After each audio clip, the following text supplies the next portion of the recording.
Et Bienvenue à tous les gobelins, comment ça va? Salut Ghost. Comment tu vas ah, Ghost? Donc petite cage rôliste hein, aujourd'hui avec donc Laura de Game on Tabletop. Euh, Bonsoir, j- bonsoir.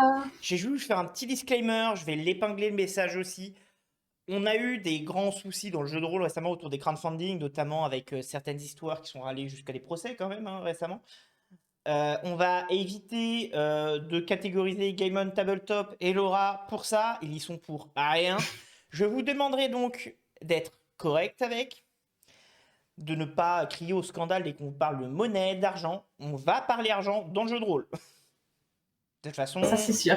à partir du moment qu'un milieu existe, il y a de l'argent. Faut y être au courant. Ça, c'est malheureux, mais on est dans ce monde-là.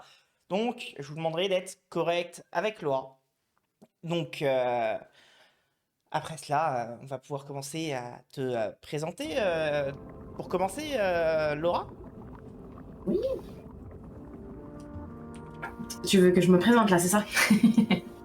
Non, non, mais après, vas-y, t'en fais pas. Ah non, mais je pensais que t'allais raconter ma vie pour moi, ça aurait été plus simple. Donc non, voilà, en effet, je suis Laura. Je travaille donc pour Game on Tabletop. Game on Tabletop, pour ceux qui ne savent pas, est donc une plateforme de financement participatif dédiée aux jeux et notamment aux jeux de rôle et qui appartient aujourd'hui à Black Book Edition. À la Alors, fois côté Black Book Edition et à la fois côté Game on Tabletop. hum, tu feras gaffe, par moment, ton micro coupe. Je viens de l'entendre. Ça n'allait pas avant Ah, le live ah, et ça le fait maintenant. bien sûr, ça c'est la technique en live direct. Alors, C'est peut-être. ça se lance mieux aujourd'hui que la dernière fois. Donc, Ouais, bah, on va voir ce que ça donne. C'est peut-être Discord aussi. Et merci pour les 2 € pour la cagnotte. Merci à tous ceux qui donnent pour Oui, donc cet event. voilà, donc pour ceux qui sont pas au courant, on est en plein événement caritatif pour le Got Events. Donc ceux qui sont présents, je vous remercie d'avance pour tous les dons qui sont faits tout durant l'émission. Je ne remercierai pas tout le monde pendant l'émission pour la garder fluide. Donc on va continuer du coup de ton côté, Laura, vas-y, lâche-toi. Et bah voilà, c'était à peu près mon introduction. Bon, voilà, T'es qui je rôliste suis. depuis longtemps du coup ou pas du tout rôliste Oui, si. J'ai découvert le jeu de rôle à l'âge de 16 ans à peu près. Et depuis, ça m'a pas lâché. Donc pour moi, travailler dans ce milieu, c'était vraiment le boulot de rêve. C'était vraiment ouais, la voie inespérée quasiment. Donc oui, rôliste. Après, parfois, on a moins le temps pour jouer que ce qu'on aimait, mais ça reste une constante dans ma vie.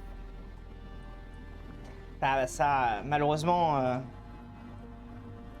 c'est le grand défi du rôliste, hein, de trouver son temps. Donc, ensuite, c'est quoi donc du coup Game on Tabletop? Alors oui, Euh, Game on Tabletop, ouais, comme je l'ai déjà introduit un petit peu, c'est donc une plateforme de financement participatif et de précommande participative pour le milieu du jeu. Ça a été fait par Black Book Edition, donc l'éditeur, qui voulait utiliser ce moyen de promouvoir et vendre en fait l'information.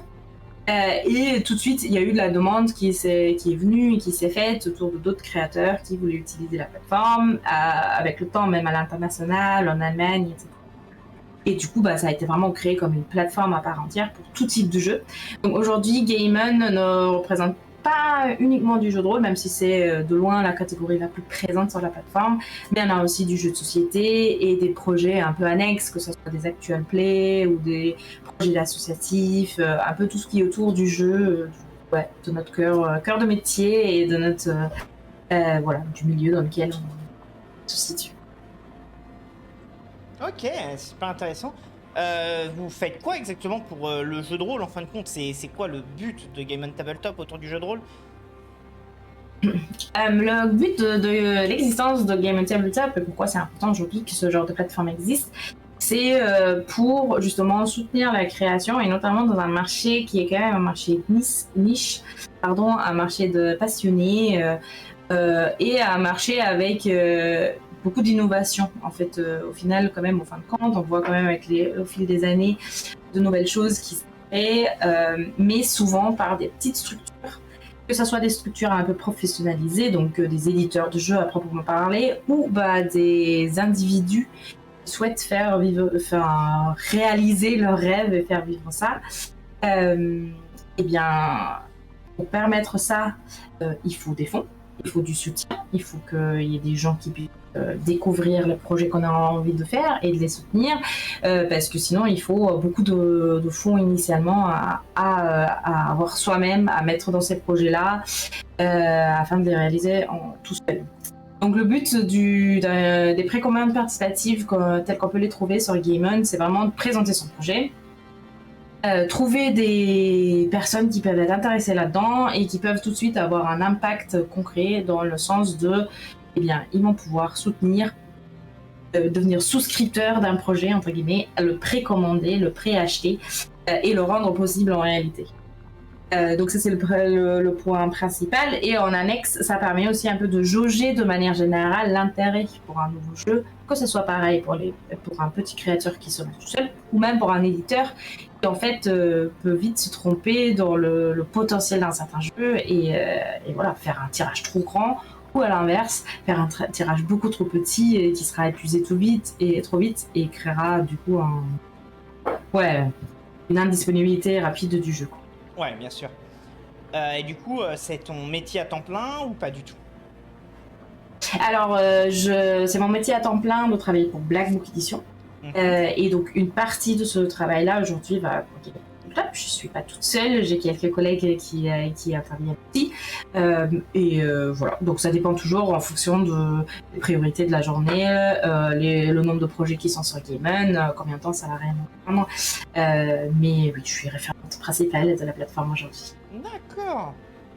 Super, c'est super du coup, parce que c'est un métier passion, je suppose. Ah bah oui, oui. D'autant plus que déjà, travailler dans le milieu du jeu de rôle était un métier de passion, comme je disais avant, mais d'autant plus la découverte de travailler dans le milieu du crowdfunding, c'est très particulier parce que ça permet de travailler vraiment main dans la main avec tout type d'éditeurs de ce milieu-là, de voir les problématiques différentes, de voir les différents projets, la manière dont ils fonctionnent, et ça c'est quelque chose que je trouve hyper précieux, et je remercie toujours grandement tous ces éditeurs-là et avec lesquels on peut collaborer. C'est une position assez unique au final, parce que souvent quand on est dans ce milieu-là, on travaille soit pour une structure, soit pour soi-même, mais il n'y a pas tant de rôles que ça qui sont aussi polyvalents et qui peuvent en fait interagir avec d'autres créateurs différents. Ah ouais, je me doute bien, c'est clair, c'est un peu pour ça que je fais les cages rôlistes aussi, et puis mon live aussi. Mon son est bas. Ah, c'est nouveau ça. C'est nouveau. Que je parle trop fort aussi. Non, je t'ai peut-être un peu monté par rapport à moi aussi. Si c'est possible. Ouais. Ah oui, c'est étonnant. Ouais, mon micro, il est vachement bas aujourd'hui. Je sais pas pourquoi. Ah. On va vérifier. Est-ce que c'est mieux, les enfants? Est-ce que c'est mieux? Du coup... ouais, effectivement, comme je disais, c'est pour ça que j'ai créé le Casualist et aussi la chaîne, parce que moi je présente toute la création du jeu, du début à la fin. Donc là, on est sur un prototype pour un jeu en format A5 par exemple. Donc c'est aussi l'intérêt. Et c'est pour ça que je voulais te recevoir pour parler des crowdfunding notamment. Et en parlant de crowdfunding, comment toi tu définirais un crowdfunding? Alors, il y a la définition de base de ce que c'est le crowdfunding, mais c'est quelque chose qui évolue beaucoup. Donc, il y aura une réponse à deux échelles. Donc, crowdfunding, si on vraiment le décompose, c'est la foule et c'est le financement. Donc, on se dit des projets financés par la foule, ce qui correspond aussi aujourd'hui. Mais pour moi, c'est le fait, en effet, de présenter un projet qui, en tous les cas, dans le milieu du jeu aujourd'hui, la définition un peu du financement participatif, précommande participative, peu importe comment on veut appeler ça, c'est globalement quand même l'idée, l'envie de créer un jeu, créer quelque chose de concret, un produit, le plus souvent en tous les cas, et en quelque sorte de le présenter sous forme de précommande, quoi. Donc, il faut déjà avoir un certain niveau d'avancement sur son projet, il faut savoir où est-ce qu'on veut aller. Généralement, c'est d'avoir bien avancé sur l'écriture, toute la création, tout ça. Donc, pour moi, ça fait peut-être moins rêver comme terme, mais pour moi, c'est un peu un canal de vente supplémentaire, plus proche de notre audience finale et en leur donnant plus de pouvoir. Donc, sorte de dire, est-ce que vous voulez voir ce produit demain dans les étagères de les magasins et chez vous, ou est-ce que il y a moins d'intérêt, etc., quoi. Là où sinon, en fait, c'est souvent les éditeurs et les distributeurs qui vont dire, ce projet-là, je le mets, ce projet-là, je pas parce que après, à prendre ce risque-là. Très bien. Donc c'est vraiment assez complet en plus. Donc ta présentation est assez complète. J'ai rien à ajouter. Magnifique. Du coup, on a déjà demandé on a déjà dit ce que c'était Game on Tabletop. Qu'est-ce que serait la différence d'après toi entre Game on Tabletop ou d'autres plateformes de crowdfunding comme Kickstarter ou Ulule par exemple?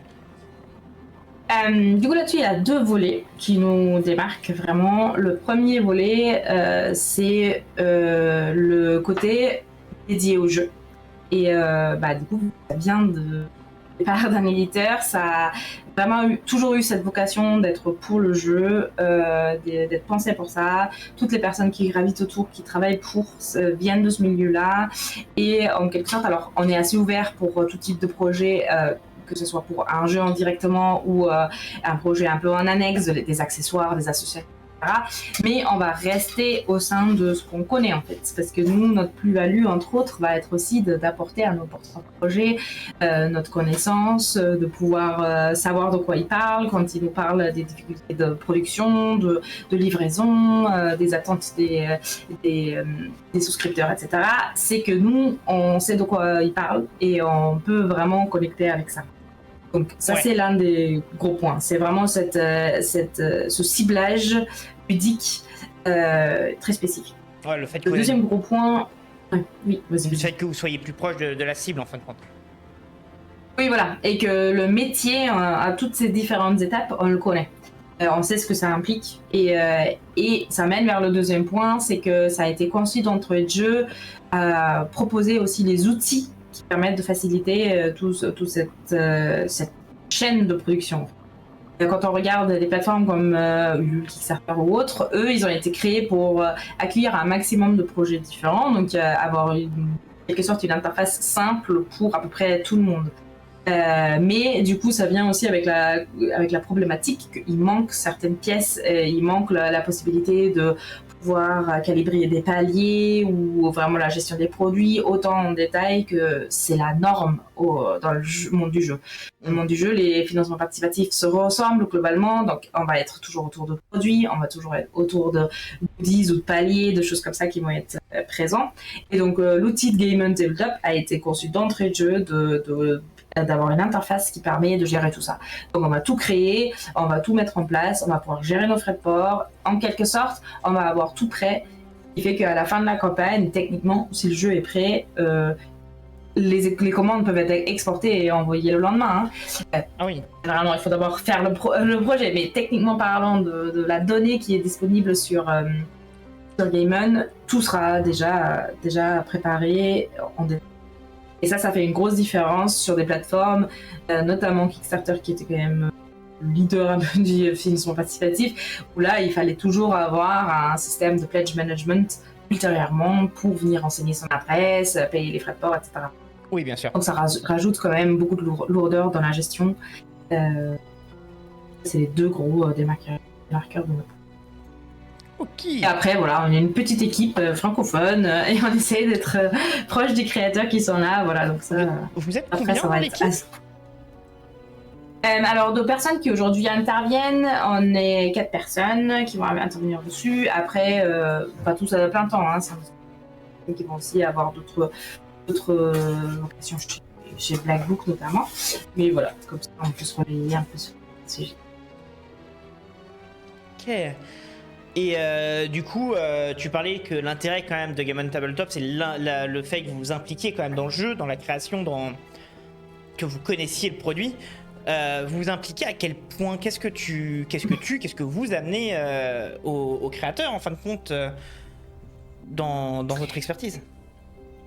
Oui, donc aujourd'hui, nous, on n'a pas les moyens, les ressources, les capacités de vraiment co-créer les projets, les pages avec les créateurs, et c'est pas le but. Le but, c'est de donner à tout le monde la possibilité de lancer ses propres projets, voir sa propre maison d'édition, et de faire ça aussi un peu comme on le souhaite. Là où nous, on va intervenir, c'est quand même un peu avec notre expertise. On essaye de prendre un maximum possible le temps avec les créateurs, d'échanger au moins une fois, quand c'est possible, et après de passer en revue un peu la page, conseiller sur différents éléments, et puis être là en cas de questions, pouvoir guider, pouvoir aider à trancher sur certains points. Et ensuite, ça dépend vachement. Il y a des créateurs qui veulent pas forcément beaucoup de input, entre guillemets, donc pas beaucoup d'aide. Ils ont leur plan, leur vision, ils veulent le faire, et ça marche très bien aussi, bien sûr. En soi, tout le monde est libre un peu de créer ses projets comme il le souhaite. Et il y en a d'autres qui sont très friands de ces échanges-là et qui vont être plutôt à la recherche, et on va essayer de les accompagner tant que le temps nous le permet. Bien sûr. Voilà. Un entre-deux peut-être, vous faites aussi des entre-deux, je suppose, pour les gens qui sont plus réticents à ce que vous impliquiez autant. Je suppose qu'il y a des entre-deux aussi, je suppose. Oui, c'est ça. C'est qu'en fait, il y a vraiment tous les profils. Après, je dirais quand même que là, on est en quelque sorte aussi le mieux placé. C'est les personnes qui reviennent de manière régulière, parce que ça nous permet, moi, ça me permet d'anticiper. Par exemple, de savoir avec telle et telle personne, je vais leur parler de cette chose-là que j'ai vue. Peut-être faire gaffe sur certains points où je sais que ils font un peu de manière différente. Donc ça, par exemple, c'est un bon entre les deux, parce que plus on collabore ensemble, plus je vais peut-être plus intervenir vraiment en projet par projet en détail, parce qu'ils savent et ils vont se lancer seuls. Mais par contre, pour les questions précises, techniques qui arrivent sur un moment donné, je vais mieux les connaître, je vais mieux pouvoir répondre à ça et essayer de m'impliquer comme possible. C'est vraiment là où il y a de tout. Et comme je disais déjà tout à l'heure, on a des tout petits créateurs, c'est une personne toute seule qui essaie de lancer son projet, et on a des très grands éditeurs, on a une dizaine de salariés, et qui ont un fonctionnement complètement différent. Mais ce qui est chouette à voir, c'est que justement tout le monde trouve sa place en fait. Ah, clairement, j'ai vu Arcanadilum chez vous. Oui. Il y a du monde. Ah, je peux pas dire que c'est mes chouchous, mais c'est mes chouchous. Bah ouais, en plus, ils font des beaux projets et de manière très régulière, et donc justement, ça permet un peu d'apprendre à se connaître et reconstruire. Ah, déjà, ils ont Cult, je peux rien dire. Ah bah oui. C'est mon jeu préféré, donc. C'est sympa. Ah, génial, Cult. Et du coup, vous avez un modèle économique, je suppose. Comment vous vous rémunérez, comment vous vivez, parce que faut le faire vivre. Il y a un site. Je tiens à rappeler qu'un site, ça coûte cher. Toute l'aide, toute l'expertise que vous avez, ça a un coût quand même. Vous vous rémunérez comment? Et aujourd'hui, c'est simple, et c'est comme pas mal d'autres plateformes, c'est que nous, on prend un pourcentage sur le montant levé des projets. Bien évidemment, on prend ce pourcentage uniquement si le projet il aboutit, il atteint son seuil de financement. Parce qu'en fait, s'il n'arrive pas au bout, on ne va pas rajouter de la charge non plus. Donc aujourd'hui, on prend 5%, sur le montant levé, en sachant que nous, on ne va pas prendre sur ce qui est alloué aux frais de port. Parce que nous, on veut encourager les porteurs de projets de faire payer les frais de port en réalité, parce que c'est un vrai coût et ça va faire mal quand on les calcule pas bien. Et c'est un frais, c'est juste un frais, quoi. Ouais, voilà. Québec, je suis désolé pour vous, mais ouais. La chasse ponctuellement bobine, elle arrivera. Elle arrivera.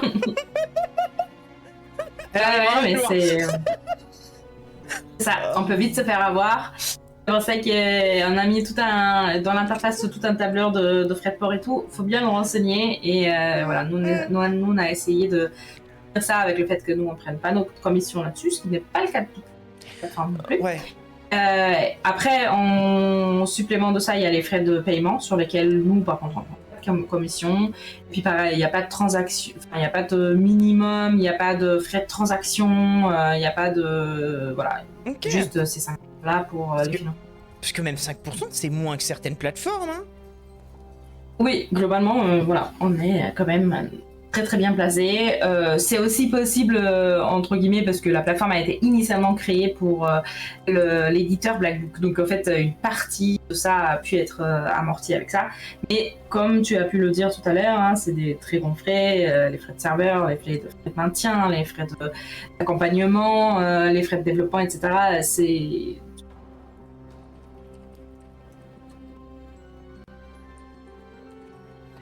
Donc, ouais, bah, je me doute bien que ça fait pas mal. Parce que les autres plateformes, je sais plus c'est laquelle qui est à 15%. J'en avais vu la dernière fois, elle était à 15%. Je trouvais ça énorme. Mais c'est pour ça que je trouve que vous êtes vraiment bas pour ça. C'est impressionnant. Ouais, en fait, nous, on n'a pas fait de... Il faut aussi dire aussi, hein, on n'a pas fait d'ajustement depuis en fait, le lancement de la plateforme. Donc, ça a été 5% depuis 2017. Et ça l'est toujours.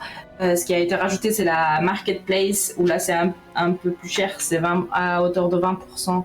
Et parce qu'elle est beaucoup utilisée, notamment pour la mise à disposition de PDF, qui est quand même très coûteuse en termes de ressources. Voilà. Donc ça, c'était quelque chose de ajouté. Mais voilà. On a pas augmenté les tarifs là-dessus. On espère pouvoir maintenir ça. Hein. Après, voilà. Le temps change tout le temps. On ne sait jamais de quoi sera fait demain. Mais aujourd'hui, c'est un peu un point d'honneur pour nous, c'est réussir à rentrer dans nos frais, avec bien sûr, hein, dans le sens d'une entreprise, il faut un petit surplus derrière, mais ne pas faire de ça une charge trop lourde pour les éditeurs. Oui, bien sûr. Le jeu de rôle, c'est déjà difficile à rendre rentable en fait. Mais c'est surtout quand on voit autant des gros éditeurs, ça peut aller, mais les petites structures, c'est plus compliqué. Effectivement. Ouais, mais même les grandes structures, voilà, il faut pas se leurrer. Le milieu du jeu de rôle, ça reste quand même compliqué. Oh, les marges, elles sont pas incroyables. Après, c'est encore bien, hein, le financement participatif, au moins, ça permet de faire un peu de vente plus directe. Mais voilà, c'est toujours, on est dans un milieu où on peut pas se permettre des choses qui seraient peut-être pas possibles dans le jeu vidéo ou la tech ou dans le domaine. Faut rester un peu vigilant. Puis le jeu de rôle est un luxe, hein, clairement. Ah bah oui. Donc, juste petite pause pour dire merci à Morticus et à Croc pour les raids. Bienvenue à vous. On est en pleine émission interview autour du crowdfunding avec Laura de Game on Tabletop. Mais également en événement caritatif pour le GOT Event où on fait une collecte de dons pour le Sea Shepherd France. Donc n'hésitez pas à soutenir l'association. Et donc pour ceux qui ne me connaissent pas, moi je suis Deschimère, je suis maître de jeu rémunéré et je crée des jeux de rôle sur mesure pour que vous puissiez jouer.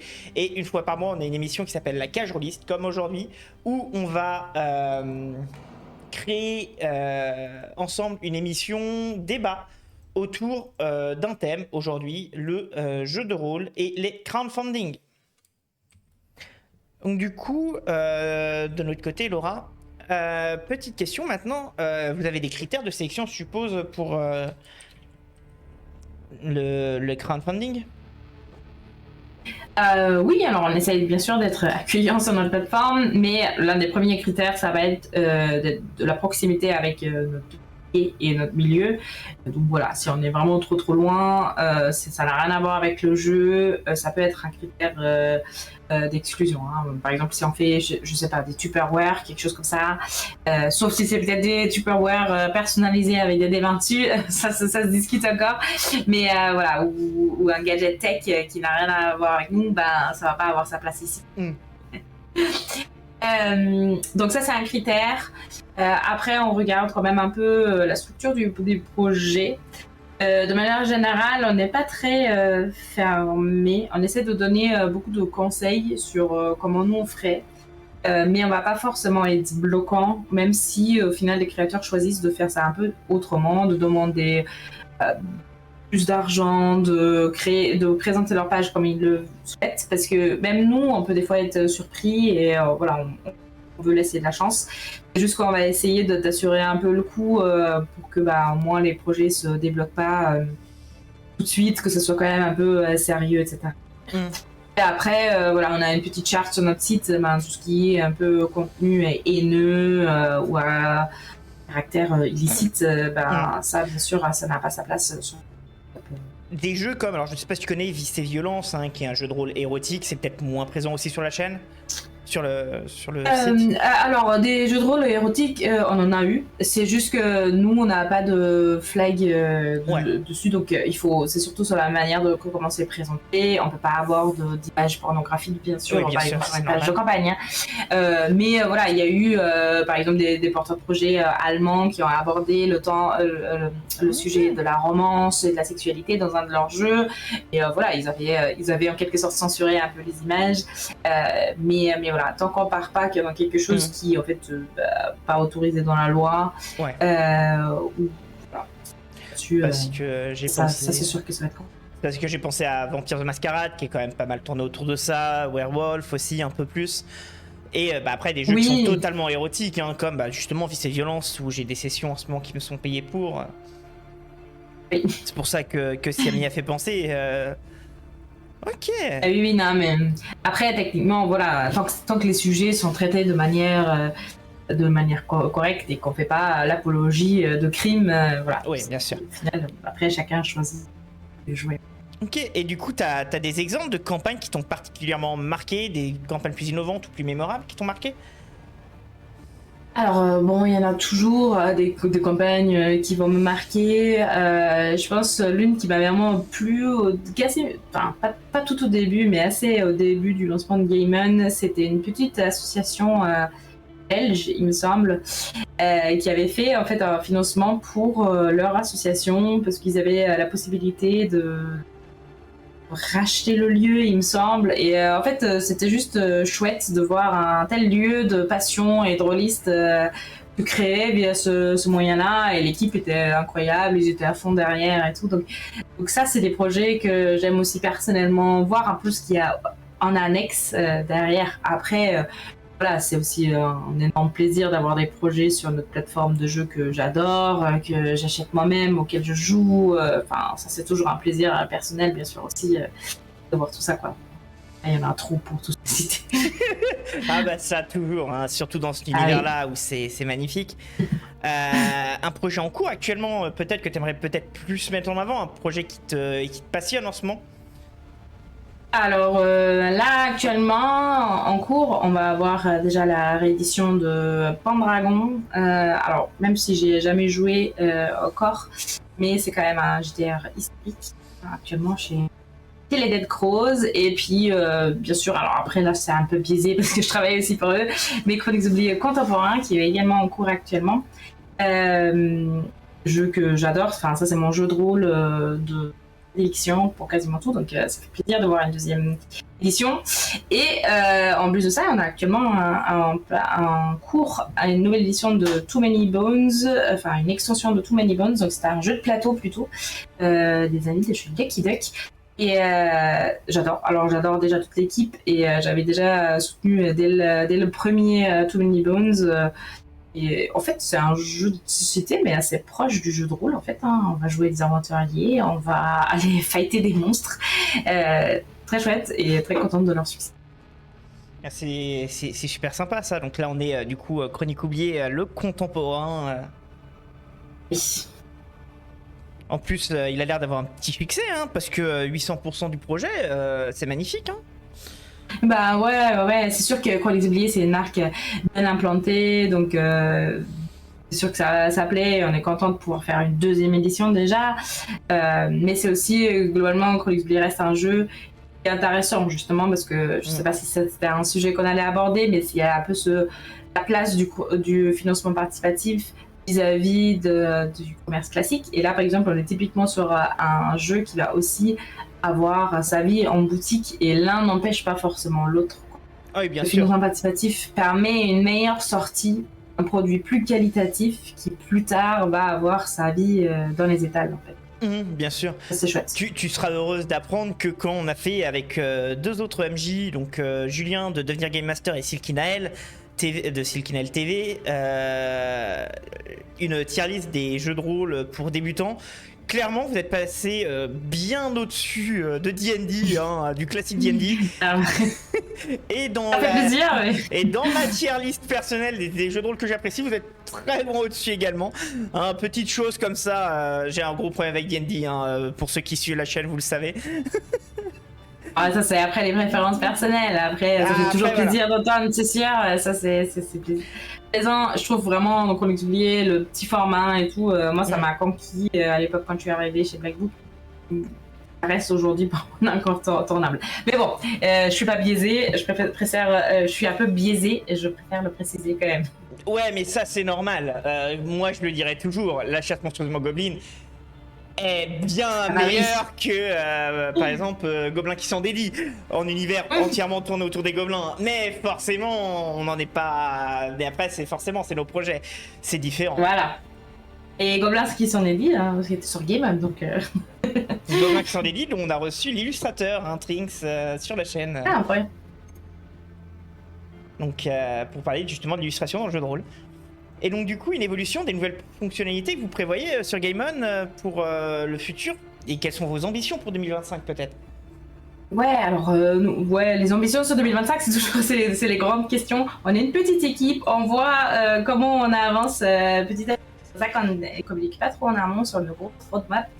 Actuellement, spoiler alert, on est un peu sur les moyens de paiement, proposer potentiellement aussi d'autres choix pour les clients. Voilà, je vais pas pouvoir en dire encore tout le détail. Mais voilà, c'est un gros morceau. Ça arrivera, je pense, d'ici quelques semaines ou quelques mois. Donc voilà, ça c'est la prochaine étape. D'accord. On vous espère quand même de bien avancer, hein, dans la suite. Et donc du coup, on va passer au chapitre suivant, hein, sur directement plus le crowdfunding, hein, le grand sujet le plus compliqué à aborder d'un certain côté, parce qu'il y a plein de petits points assez importants. Et du coup, à tes yeux, quels sont justement, par rapport à ces points clés, les plus importants à maîtriser pour réussir sa campagne? Alors là, ça va pas être évident de répondre comme ça parce qu'il y a énormément de choses à prendre en compte et ça dépend énormément de la campagne. On est en train de voir, quasiment écrire un livre là-dessus. Mais entre guillemets, ce que moi j'aime toujours bien dire aux gens, c'est il y a deux grands facteurs. Le premier, c'est si on veut faire un financement participatif, et à devenir il faut être prêt à endosser un peu tous les rôles. Donc quand on lance son propre financement participatif, on va être à la fois peut-être le créateur de jeu, on va être le designer de la page, on va être le chef logistique qui va devoir faire tous les calculs d'envoi, etc. On va être comptable parce que des questions comptables vont forcément s'opposer. On va devoir faire de la production, etc. Enfin, et ça, c'est un peu un choix de vie quand même. Ah bah c'est pas... Non. C'est pas juste... Ouais, je suis créateur de jeu. C'est pas juste... Tu deviens maître de jeu et joueur de ta propre aventure en fin de compte. Et bah carrément. Et en fait, c'est ça, je trouve qu'à la fois c'est trop chouette parce que ça permet vraiment de te lancer. Et à la fois, faut en avoir conscience. Et des fois, j'ai des personnes qui, au final, veulent juste être créateurs de jeu et prendre ces discussions-là où je vais dire, approche-toi de d'autres éditeurs, puisque peut-être que si ton jeu il a du potentiel, il peut trouver sa place ailleurs. Il faut avoir du coup à l'inverse la possibilité de plus lâcher prise, parce que si c'est un autre éditeur, il va faire un peu sa sauce avec le jeu. Mais voilà, il faut être prêt. Et en même temps, il faut lancer quand on est prêt aussi. Donc il faut prendre le temps. Je vois plein de personnes aussi qui se disent moi il faut absolument que je lance dans 3 semaines, et la question que je pose le plus souvent c'est est-ce que c'est obligé, ou est-ce que prendre un peu plus le temps, et est-ce que tu as une communauté autour de toi, est-ce que tu as déjà communiqué, quels sont les enjeux majeurs. Généralement il n'y a que pour les très grosses boîtes où il y a des enjeux vraiment de timing, parce qu'en fait c'est une espèce de roulement, il faut utiliser tous les effectifs, etc. Quand on est plus petit créateur ou qu'on est tout seul à se lancer, au final et le temps va pas être un ennemi là-dedans. Donc, l'un des gros conseils que souvent je donne, lancez quand vous êtes prêt. Donnez-vous les moyens en fait, parce que ça va être une sacrée aventure quoi. Ça va être des hauts et des bas. Le crowdfunding, ça peut sortir le plus intense, le plus beau, mais ça peut être sacrément éprouvant également. Et quoi, se donner les moyens de se donner toutes les chances quoi. Donc. Déjà, tu viens déjà d'en donner un. Là, être pressé, c'est un piège, mais t'as d'autres pièges à éviter peut-être dans le crowdfunding. Ah bah des pièges à éviter, pareil, il y en a tellement à éviter et tout. Je pense que pareil, mine de rien, le fait de bien s'entourer est important et de prendre et de prévoir ce temps.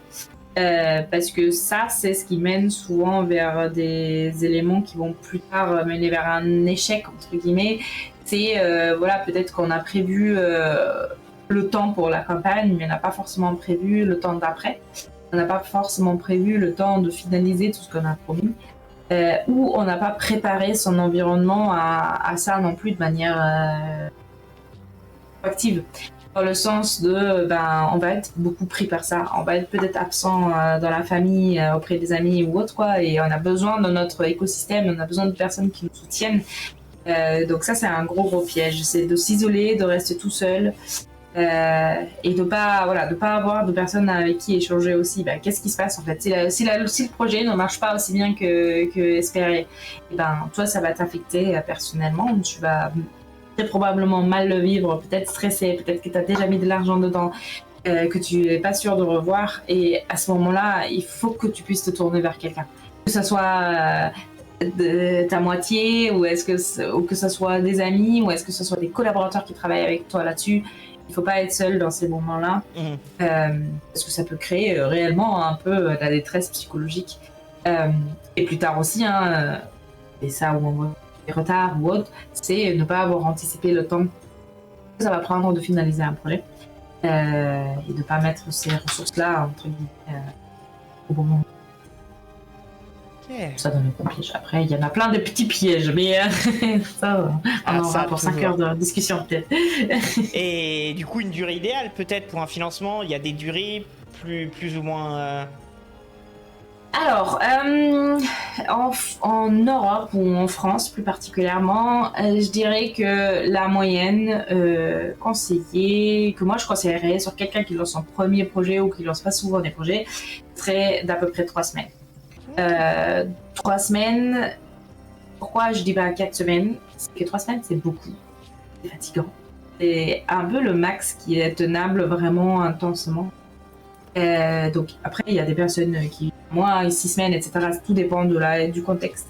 Mais pour quelqu'un qui notamment peut-être est seul à vraiment gérer la campagne, je conseillerais 3 semaines. 3 semaines.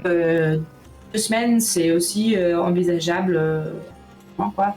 Et on voit une grosse tendance, notamment des grands éditeurs qui vont faire des projets sur 1 semaine, mais parce que c'est assez rodé et qu'eux, ils vont pas forcément avoir besoin sur certains projets de l'impact de communication supplémentaire. Et ça dépend des personnes qui le lancent. Et voilà. 3 semaines, ça permet de s'adapter. Si ça marche beaucoup trop bien, de peut-être trouver des manières de s'adapter et de répondre à cet enthousiasme, ou si justement c'est un départ un peu poussif, de refaire un peu de communication, de restructurer un peu le projet, etc. Ouais, pour moi, elle est bonne. Je vois. Et du coup, peut-être une période de l'année où il est plus intéressant de lancer? Le crowdfunding, en soi, il n'y a pas de meilleure période, il y a juste 2 moments, un moment, qui sont déconseillés. Et je déconseillerais à tout le monde de lancer au mois d'août, notamment en France, mais même dans le monde. Surtout en France, les gens, ils sont pas chez eux, ils sont pas en mode je vais soutenir des projets, personne n'y pense. Et du coup, ça, c'est vraiment... faut le faire uniquement quand on n'a pas d'autres choix.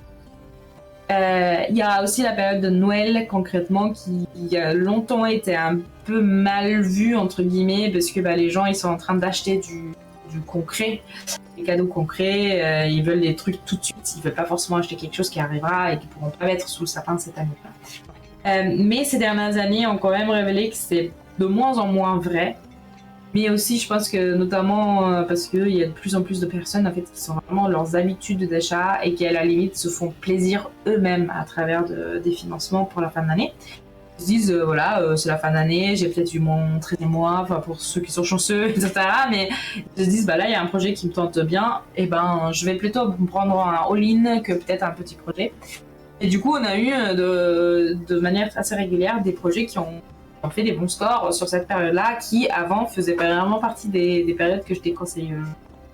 Voilà. En dehors de ça, globalement, on peut lancer toute l'année. Les seuls moments qui sont à éviter, c'est les jours fériés et les week-ends. Ils sont en famille, ils sont entre amis, ils sont en train de jouer, ils sont en train de faire autre chose. Et du coup, ils sont devant leur ordinateur en train de guetter. Ok. Et du coup, tu as pu remarquer les tendances au niveau des joueurs par rapport aux campagnes qui participent à ces campagnes. Quel conseil tu pourrais te donner à quelqu'un qui justement lance sa première campagne vis-à-vis notamment des petits clichés que tu as pu voir dans les joueurs qui participent? Ouais, ce qu'on voit surtout que maintenant, pour certains, c'est vraiment devenu, comme je disais avant, leur manière d'acheter les jeux, ou du moins une grande partie de leurs jeux. Il y en a certains qui achètent que à travers de ce là, d'autres qui achètent en grande quantité. Donc il faut avoir conscience que il y a moins de nouvelles personnes à conquérir, en fait, de personnes qui vont découvrir ce mode de commercialisation. Mais ça vient aussi avec le fait que du coup, une partie des personnes vont être assez habituées au fait de financer des projets. Donc je conseille, allez voir ce que font les autres projets, comment ils structurent leurs projets. Il y a une espèce de régularité, il y a une espèce de manière de présenter des choses et que ça fait familier pour beaucoup de monde. Donc voilà, qu'est-ce que c'est un palier, la manière dont on présente les contreparties, les options, etc. C'est bien d'aller voir un peu quel est le standard actuel. Ça ne veut pas dire qu'il ne faut pas innover. Le crowdfunding vient toujours avec de l'innovation. Mais il faut aussi retrouver un peu l'habituel et savoir où en tous les cas on se situe par rapport à ça. Parce que voilà, il y a des personnes qui participent à plusieurs projets par mois toute l'année. Il y a des personnes qui ont des centaines de projets à leur compteur sur Game. C'est énorme en fait quand on y pense en fait. Et ça fait une bonne partie des personnes qui vont soutenir quand même des projets. Voilà.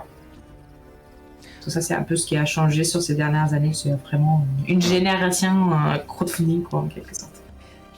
Je vois, c'est super intéressant parce que c'est vrai qu'il y a quelques temps, ça se voyait pas du tout en fin de compte le crowdfunding. Donc tu me dis que c'est en train quand même de pas mal ressortir. C'est super intéressant parce que c'est quand même très à l'écart des habitudes d'achat des gens qu'on pouvait voir il y a une dizaine d'années en fin de compte. Oui, puis c'est même un peu abstrait dans une société qui est un peu dans la gratification instantanée, qui a l'habitude d'avoir accès à tout à travers le streaming, internet, etc. Ou même des modèles comme Amazon où on commande, on est livré le lendemain. Là, on n'est vraiment pas du tout dans la même chose, et voilà, psychologiquement, il y a des choses à creuser à ce sujet-là aussi. Mais force est de constater que dans le milieu du jeu, il y a une constante. Il y a une constante de personnes qui soutiennent. Alors après, c'est pas toujours les mêmes. Il y a des personnes qui ont, dans leur vie, une période, ils vont beaucoup soutenir et après, ils vont moins soutenir. Mais en tous les cas, le financement participatif continue de grandir, en fait, dans le monde à cette échelle-là.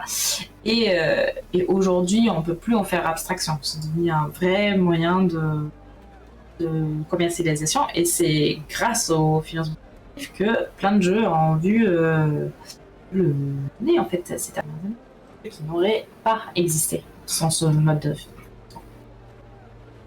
D'accord, super intéressant. Tu parlais d'ailleurs tout à l'heure des crowdfunding en Europe. Du coup, on va passer entre la France et l'international. Quelles sont les différences? Et du coup, qu'est-ce que tu peux nous dire sur les différences entre les crowdfunding français ou étrangers du coup? Il y a plein d'aspects qui dépendent, mais déjà, tout à l'heure, on parlait de la durée. Déjà, la durée, ça dépend. En fait, il faut par exemple, je prends le marché américain, qui est l'un des marchés que j'ai étudié, où on a eu le plus de projets aussi sur Game On. qui au final se démarque pas mal par le fait que ça a été formaté par Kickstarter. Ça a été formaté par une plateforme et une plateforme qui faisait d'une certaine manière. Donc aujourd'hui, il y a plein de plateformes émergentes. C'est en train un peu de se changer, mais c'est vraiment, il y a une manière de faire et qui se voit déjà dans le fait que justement là, quasiment toutes les campagnes font 30 jours. Alors que là, tout à l'heure, moi je disais, 3 semaines, c'est très bien, etc. Ça, en Europe, ça passe très bien. Aux US, les gens, ils ont l'habitude d'avoir un an. Ils ont aussi l'habitude que, par exemple, les projets se lancent tous le mardi. Alors, chez nous aussi, les débuts de semaine sont pas conseillés, mais c'est vraiment le mardi où les projets se lancent et tout le monde va aller voir le mardi les projets qui sont indiqués. Sur le marché américain, on va aussi avoir une plus forte valorisation du contenu digital, notamment dans le jeu de rôle.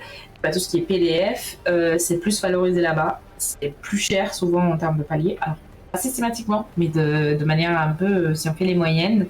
Alors notamment sur le marché francophone, les gens ils partent souvent du principe que le PDF ça devrait être gratuit, ça devrait être offert avec. Et là-bas, c'est pas forcément le cas. Ou alors vraiment des paliers qui contiennent que du contenu digital sont beaucoup plus courants là-bas qu'ils le sont par ici. Ok. J'en ai quelques exemples. Le PDF est beaucoup moins accepté en France, en fin de compte. Le PDF est pas mal utilisé, mais moins valorisé, je dirais. C'est vraiment quelque chose pour les gens. C'est souvent censé être gratuit parce que c'est digital, mais c'est la réalité, le plus gros du coup dans un livre, c'est notamment le développement, la rémunération des auteurs, illustrateurs, traducteurs, ce qu'on veut, tout ça c'est lissé. Et donc que ce soit un produit physique ou que ce soit un produit digital, il faut le lisser par rapport au nombre de personnes qui sont potentiellement intéressées et il n'y en a pas forcément exponentiellement plus en format digital. D'accord, ok. Intéressant, je savais pas pour le coup. Et du coup, tu penses que les taux de réussite sur les projets français sont plus conséquents ou c'est plus à l'extérieur, notamment le marché américain qui est clairement le plus gros marché du jeu de rôle à l'heure actuelle? Pardon. Alors, le taux de succès se calcule toujours un peu de manière abstraite dans le sens où quand on compare une plateforme avec une autre, ça ne fonctionne pas forcément exactement pareil, donc c'est à comparer en direct. Nous, on a un très bon taux de réussite, il est généralement aux alentours de 90-95 15% de réussite dans l'année, hein, donc c'est des très bons chiffres. C'est aussi parce que c'est un marché qui est plus condensé, en fait, donc du coup, on se connaît plus, on peut s'entraider plus. C'est des projets qui vont être accompagnés, aussi tout simplement. On a moins de projets total, mais du coup aussi plus la capacité d'être là et d'accompagner. C'est pas forcément le cas sur d'autres plateformes où ça varie aussi, ça varie aux alentours plutôt des 50-65% peut-être. Mais voilà, donc c'est un peu difficile à vraiment le comparer. On voit quand même une petite tendance ces dernières années sur l'exigence des gens. C'est aussi une chose qui est légitime et qui est intéressante en fait sur le fait de quand même bien réfléchir aux projets qu'on soutient, qui sont liés à l'inflation et autres. Et du coup, le taux de réussite qui peut baisser un petit peu. Et en même temps, on voit aussi que les créateurs y réagissent et qu'ils réfléchissent et qu'ils ont réduit le nombre de projets qu'ils vont lancer pour lancer vraiment ceux où ils vont être sûrs d'avoir un soutien. Et donc du coup, en tous les cas en France, ça s'équilibre assez bien. En fait, il y a une espèce de marché qui existe, qui est satisfait, voire plus que satisfait en termes d'offres en face. Mais voilà, donc le soutien est assez constant là-dessus. Et les propositions s'adaptent aussi un petit peu à la demande. D'accord. Et les récentes petites crises, on va dire, qu'il y a eu dans le jeu de rôle n'a pas trop affecté Game on Tabletop ou même le crowdfunding dans le jeu de rôle en général? Il n'y a pas eu trop de soucis par rapport à ça? Alors, Non, alors en toute honnêteté, en soi, non, parce que les projets aujourd'hui qui sont soutenus par des personnes, souvent les personnes en fait, ils ont confiance. Donc, c'est ce que je dis toujours, hein, la confiance vaut plus que de l'or dans le financement participatif. Quand on arrive à créer des projets dans lesquels les gens ils peuvent avoir confiance parce qu'ils reçoivent ce qu'ils et bah ça va forcément impacter la suite. Donc plus on a réussi à créer et instaurer cette confiance avant, et bah, plus ça va nous porter plus tard. Et ça, je pense qu'en effet, c'est peut-être impacté par ça aussi, par le fait que avant c'était peut-être plus abstrait, le fait de se dire bah ça peut échouer, on peut ne pas être livré, mais c'est arrivé rarement, on avait toujours un espoir, etc. C'est vrai que là il y a eu des vrais cas de qui n'ont pas été livrés ou l'argent a disparu pour ces personnes-là. Donc la confiance est encore plus importante aujourd'hui. Ceci étant, on n'a pas vu de baisse de soutien au niveau des projets. Et sur aucune des plateformes, il y a une baisse considérable des projets derrière. Je pense que les gens ils sont peut-être plus exigeants dans ce qu'ils demandent et de à quoi ils s'attendent. Et ils vont certainement demander plus des comptes. Ce qui n'est pas forcément une mauvaise chose. Au final, ça se comprend de vouloir savoir où on est. Et ce qu'il faut bien comprendre quand même, c'est que notamment dans les projets, et les éditeurs là qui, c'est des cas quand même très particuliers. On parle pas juste de création de jeux qui prennent plus de temps, de petites couacs par-ci par-là. Il y a quand même, en tous les cas, pour certains, des choses qui sont quand même graves et qui auraient pu arriver en quelque sorte, peu importe le moyen de commercialisation. Malheureusement, c'est triste. Donc ça, c'est vrai, et c'est malheureusement, il n'y a pas de sécurité à 100%. Sur Game On, tout créateur quand même qui lance un projet s'engage à livrer ou sinon à rembourser les souscripteurs. C'est ça que nous, on parle de précommande participative. On présente un produit, on vend un produit, on doit ce produit. Si les gens ils ont de l'argent, on doit les compenser d'une manière ou d'une autre. Ah oui, totalement. Donc ça, c'est quand même la base de... Donc, il y a eu, c'est sûr, des... On n'a rien entendu à ta dernière phrase. Ah, pardon. Il n'y a pas de mal. Eh ben, si le micro continue de couper, ouais, je m'en rends pas bien compte. Il n'y a pas de mal. Ah, mais voilà. Ouais, malheureusement, je me rends pas bien compte de quand ça coupe. Mais oui. Et bah, voilà, de ce que je disais, c'est faut bien distinguer quand même. Oui, il y a des dérives. Mais la plupart des projets, quand même, sont livrés. Peut-être pas forcément toujours à temps. Ça, c'est sûr aussi. Mais par contre, ils sont quand même globalement livrés. Et n'existeraient pas sans ça. Ok. Et du coup, d'après toi, le crowdfunding reste toujours un bon modèle malgré ça aujourd'hui. Un bon modèle, on va dire, économique, du moins de soutien pour un projet. Ah oui, moi, après, je prêche ma paroisse, voilà. Mais oui, pour moi, bien sûr, ça reste complètement... Ça a du sens, en fait, parce qu'on coupe des intermédiaires qui rendent certains projets pas faisables. Ouais. Je l'ai déjà dit plein de fois ce soir.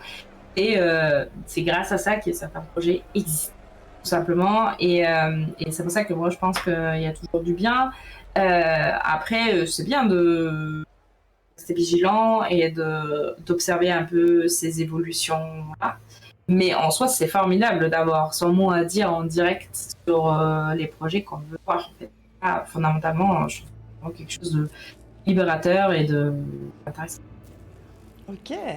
Et du coup, on va arriver donc à la conclusion. On a parlé des projets que tu soutenais, des jeux qui te plaisaient.